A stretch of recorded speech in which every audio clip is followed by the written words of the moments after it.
Next question, please, Gavin.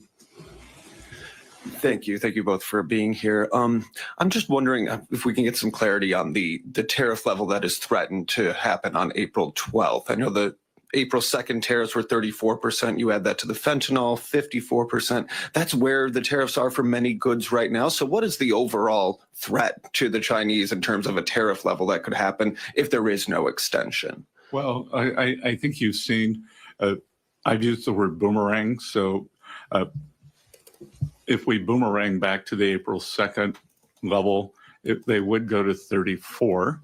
I noticed, as the earlier question said, that the Chinese deputy minister did say that we had agreed on a pause.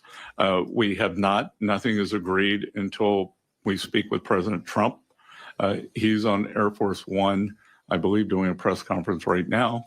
And we will be seeing him in the Oval tomorrow to go over the deal with him. And then he'll decide if the pause continues as is. And just to be clear, Gavin, the president has discretion to change the rate depending on the circumstances that we have, et cetera. So while the snapback rate would be 34%, he of course has discretion under the law to modify that. Yeah, my question is just the 34% is under the tariff level that's current for many goods. So would that be additive to what we have already? Would it be on top? Okay. Yes. So we're talking about the threat is that tariffs kind of in like the 80-85% level? Yeah, depending on the product. Yeah. Depending on the product. Yeah, okay. but just kind of to tamp down that rhetoric, the meetings were very constructive. We're just that we haven't given the sign off.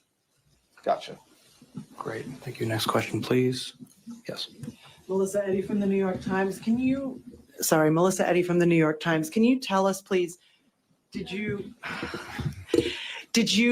discuss a potential summit between the Chinese and U.S. the Chinese president and President Trump? And can you give us any timeline on what you're thinking about in terms of that? No, the only thing we discussed was there was a recent phone call between the two leaders. On that call, President Xi invited President Trump to Beijing, but we didn't discuss that at all. What we discussed was implementing the desire of the two leaders for the trade team and the Treasury team to have trade negotiations with our Chinese counterparts. So our meetings were just to implement the will of the leaders, not to discuss if there would be a meeting.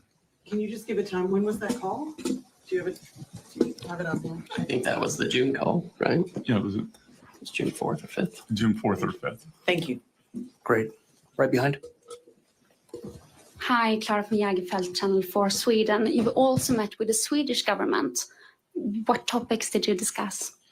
We discussed a wide range of topics. First of all, we want to thank the government for the fantastic venue here. Very, very good to be in Stockholm in July. And we discussed the EU deal with the U.S., of which the Prime Minister, the Finance Minister were very supportive. The Finance Minister and I had met previously during World Bank and IMF Week in DC. We discussed the importance of getting back to basics with the multilateral development banks